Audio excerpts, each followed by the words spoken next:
Happy Wednesday, awesome fifth graders. Let's go ahead and get started with our reading lesson for today.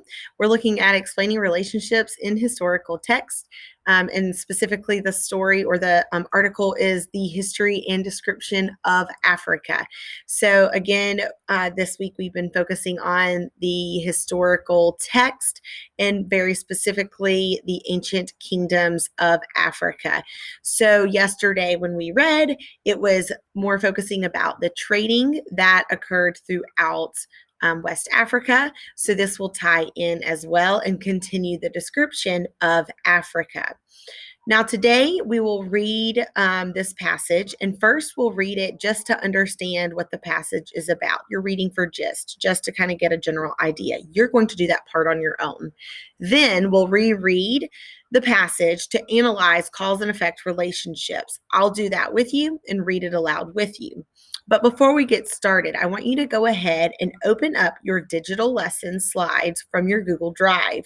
When you access your Google Drive, which you can do from here from Canvas, or most of us either type in Drive on Google and it comes up. And then in the search, explaining relationships in historical text, that will allow you to open up your digital lessons so you have access to the story and the graphic organizer that you will be completing today, which is on slide 6. Once we conclude all of that, you will have some questions to answer on Canvas, but I need to make sure that you are completing the graphic organizer as I will be checking these slides as well. All right, so I already have mine open and ready. So once you get your digital lessons open, then you should go ahead and head to slide 5 because that will give you access to the story so you're able to follow along. I will give you a moment to get all of that ready.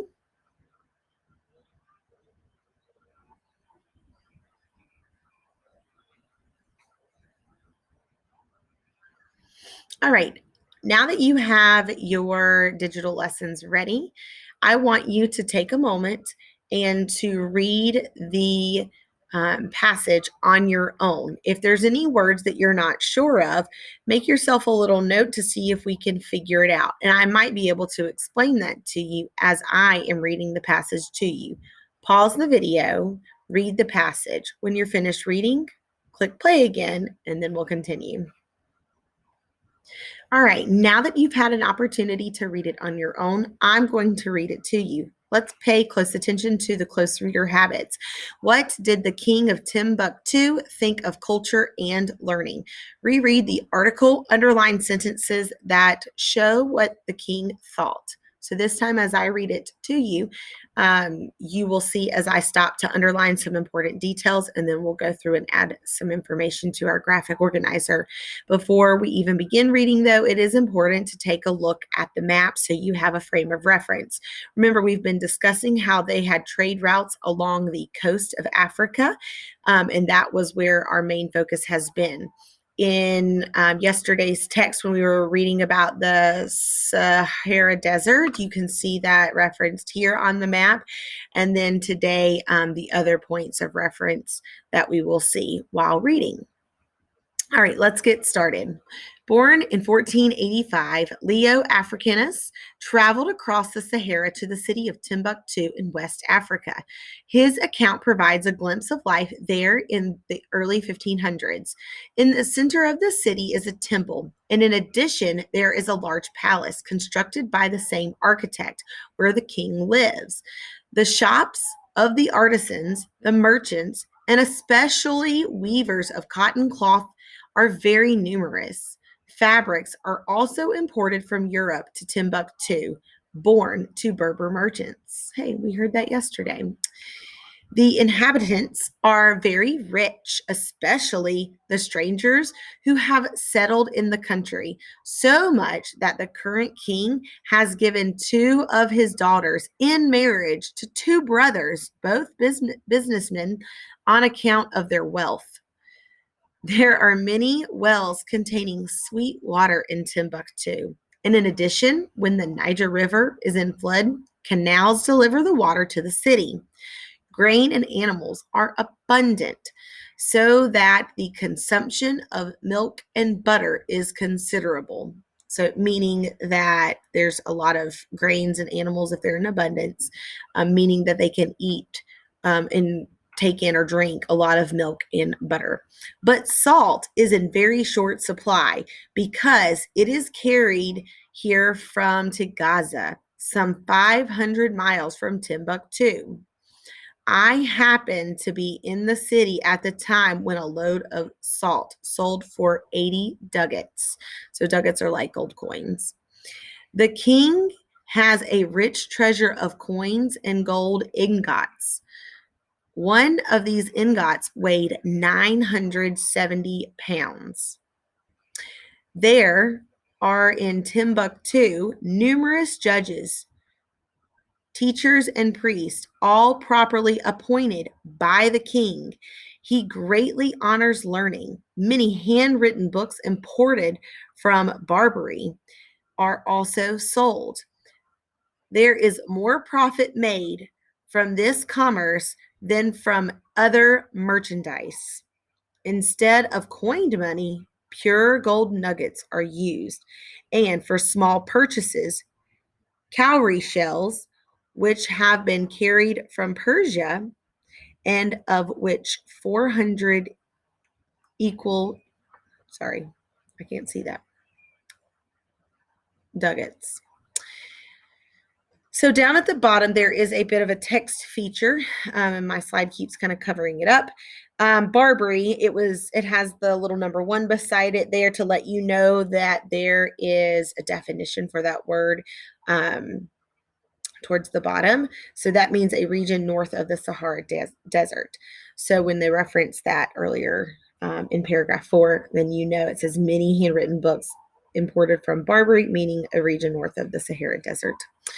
So let's go back through and underline some of those important details, and let's take a look at paragraph 4. So I am going to underline with my pen the first couple of sentences.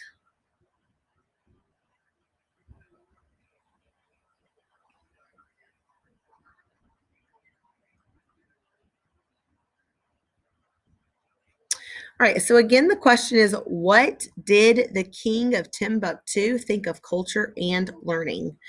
So when I'm thinking of culture and learning, I start immediately and I look for keywords like learning. So I saw that in paragraph 4. There are numerous judges, teachers, and priests, all properly appointed by the king. He greatly honors learning. So that lets me know that he has great value for learning and knows how important that it truly is. And even had handwritten books that were brought so that way it was helpful for the people of that area. All right, so when we are thinking of our cause and effect in looking at the relationships within this passage and how Timbuktu became a center of culture and learning, we know that the king has great value in learning. So, this is part of why we have underlined this section. So, there's a couple of reasons why Timbuktu became the center and culture of learning. That lets me know because the king honored learning, and as a result of that, he appointed numerous judges, teachers, and priests. So he appointed them because he honored learning. So that would be a cause. Another cause of how we are able to determine Timbuktu became the center of culture and learning is the fact that many handwritten books were imported from the Barbary. Try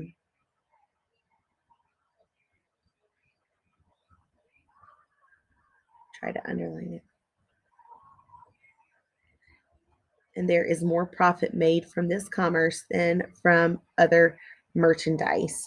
So we're going to add some of these details into our graphic organizer as we are determining our cause and effect. So take a moment. We're really focusing on paragraph 4 because paragraph 4 mainly discusses the importance of culture and learning, whereas the other paragraphs are still discussing trade.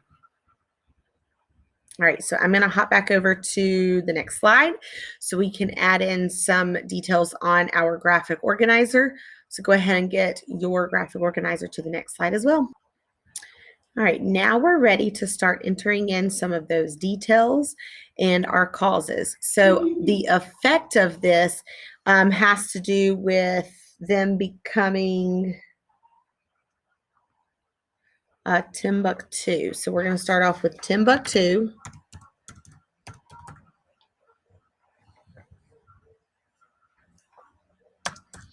became the center of culture and learning. There's your effect. Go ahead and add that in.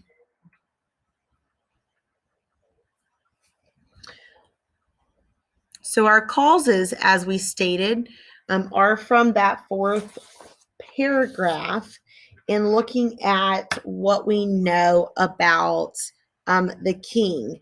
So we're going to state that where it says that he honors learning, the king actually has a great, knows the importance of learning. So the king greatly honored learning. He appointed, and this is all from the 4th paragraph, many judges,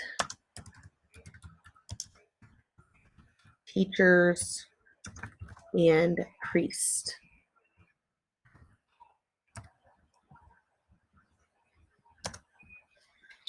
All right, your next calls goes in to see how those books, those secondhand books were the trade books.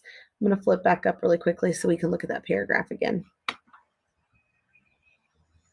All right, so many handwritten books imported from Barbary are also sold. There is more profit from this commerce than from all other merchandise. So the importance of the fact that he paid for handwritten books to be imported to come over to Timbuktu for his people. So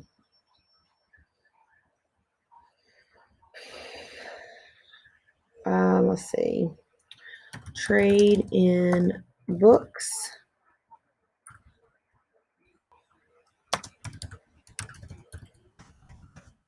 Barbary.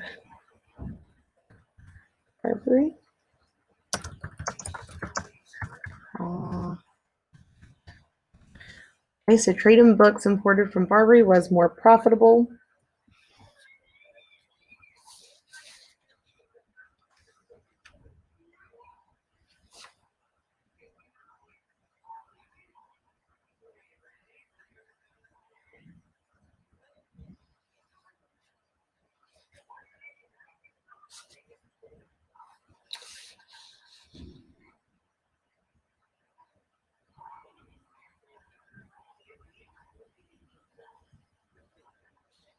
I'm going to go ahead and add to more profitable than other merchandise.